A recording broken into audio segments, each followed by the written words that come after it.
لا الہ تیری شان یا وحدہ، تو خیال و تجسس تو ہی آرزو۔ جہاں کہیں بھی کسی مسجد میں یا کسی گھر میں لوگ اللہ کے ذکر کے لیے جمع ہوتے ہیں تو فرشتے ان کو چاروں طرف سے گھیر لیتے ہیں اور ایک دوسرے کو دعوت دیتے ہیں کہ آؤ تمہارا مقصود یہاں ہے۔ فرشتے جمع ہوتے ہیں، مجلس ذکر شروع ہوتی ہے اور فرشتے جمع ہونا شروع ہوتے ہیں، اور جمع ہوتے ہوتے آسمان تک ان کا تانتا بند جاتا ہے۔ ان کی صفیں اوپر نیچے لگتی ہیں، ہماری طرح نہیں ہے ان کی صفیں۔ ایک اعتبار سے تو ہماری طرح ہے کہ سیدھی صف ہوتی ہے، لیکن ان کی صفیں اوپر نیچے ہوتی ہیں، اوپر تک آسمان تک تانتا بن جاتا ہے۔ اور حدیث شریف میں ہے کہ ان کے اوپر سکینہ نازل ہوتا ہے۔ مجلس ذکر میں ذکر کرنے والے ذکر کرتے ہیں اور فرشتوں کا تانتا بننا شروع ہو جاتا ہے۔ جب تک یہ مجلس برخاست نہیں ہوتی فرشتے اس مجلس کو گھیرے رکھتے ہیں۔ جب یہ مجلس برخاست ہو جاتی ہے تو اللہ تعالیٰ کے حضور میں پیش ہوتے ہیں۔ اللہ تعالیٰ پوچھتے ہیں کہ کہاں سے آ رہے ہو؟ فرشتے عرض کرتے ہیں کہ جامع مسجد فیض مسلم ٹاؤن سے آ رہے ہیں، لاہور سے۔ اللہ تعالیٰ پوچھتے ہیں کہ وہ کیا کر رہے تھے؟ کہ اللہ تیرا ذکر کر رہے تھے، تجھے یاد کر رہے تھے۔ اللہ تعالیٰ پوچھتے ہیں کہ کیا انہوں نے مجھے دیکھا ہے؟ کہ اللہ دیکھا تو نہیں۔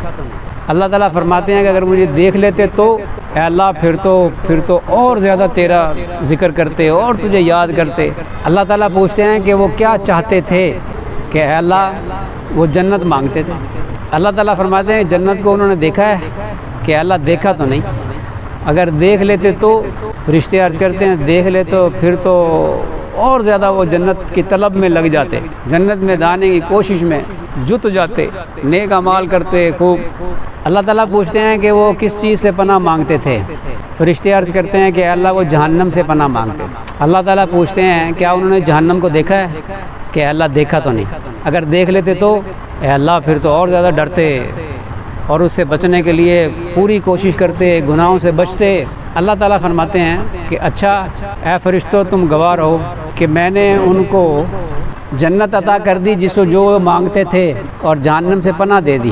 ایک فرشتہ عرض کرتا ہے کہ اے اللہ میں تو ایک شخص ایسا آ کے بیٹھ گیا تھا کہ جسے نہیں پتہ تھا کہ یہاں کیا ہو رہا ہے، بس مجمع دیکھا آ کر بیٹھ گیا، یا وہ کسی کام سے آیا تھا پھر یہاں آ کر مجلس میں بیٹھ گیا تھا۔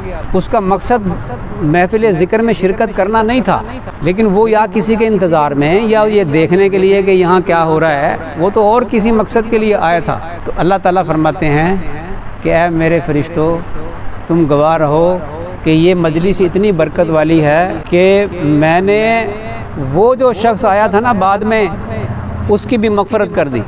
اس لیے اسے معمولی نہیں سمجھنا چاہیے۔ یہ جو وعظ و نصیحت کی مجالس ہوتی ہیں، تعلیم کے حلقے ہوتے ہیں اور محفل ذکر کے حلقے ہوتے ہیں، ان کو معمولی نہیں سمجھنا چاہیے۔ اس میں شرکت کرنے والے تھوڑے ہوتے ہیں، اور اصل شرکت کرنے والے وہ لوگ ہوتے ہیں جو مستقل مزاجی کے ساتھ شرکت کرنے والے ہوں۔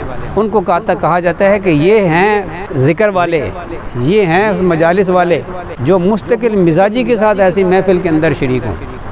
یہ جنت کے باغ ہیں۔ حدیث شریف میں ہے کہ جنت کے باغوں پہ گزرو تو خوب چرو۔ کسی نے پوچھا کہ جنت کے باغ کیا ہیں؟ فرمایا کہ ذکر کے حلقے، جہاں اللہ کا ذکر ہو وہ حلقے جنت کے باغ ہیں۔ اور خوب چرو کا کیا مطلب ہے؟ کہ خوب سیراب ہو جاؤ، خوب توجہ دھیان کے ساتھ بات اگر ہو رہی ہے تو بات کو سنو، ذکر ہو رہا ہے تو خوب دل لگا کے اللہ کا ذکر کرو۔ یہ جتنے ہم نے کلمات پڑھے ہیں سب اللہ کا ذکر ہے۔ پھر ہم جو مراقبہ کرتے ہیں وہ بھی اللہ کا ذکر ہے، بلکہ مراقبہ تو جو ہے وہ معرفت کی کنجی ہے، اس سے اللہ تعالیٰ کی معرفت حاصل ہوتی ہے، اور اللہ تعالیٰ نے اپنی معرفت کے لیے بندے کو پیدا کیا ہے۔ وما خلقت الجن والانس الا لیعبدون، لیعبدون کا یہاں مطلب مفسرین نے لکھا لیعرفون، اللہ کی معرفت حاصل کرتے ہیں۔ مراقبہ وہ معرفت کی کنجی ہے، اور اس سے بڑی جلدی اللہ تعالیٰ شانہ کی محبت دل میں آتی ہے۔ تو ان کو معمولی نہ سمجھیں۔ یہ مجلس ذکر، ایک حدیث میں ہے ایک صحابی کو فرمایا کہ کیا میں تجھے دین کی تقویت کی چیز نہ بتاؤں؟ عرض کیا کہ ضرور بتائیں۔ فرمایا کہ وہ اللہ کے ذکر کی مجالس ہیں، تو ان کو مضبوط پکڑ، اور جب تو تنہا ہوا کرے تو خوب اللہ کا ذکر کیا کر۔ تو اللہ کا ذکر تنہائی میں کرنا اور محفل ذکر میں کرنا یہ دین کی تقویت کا سبب ہے۔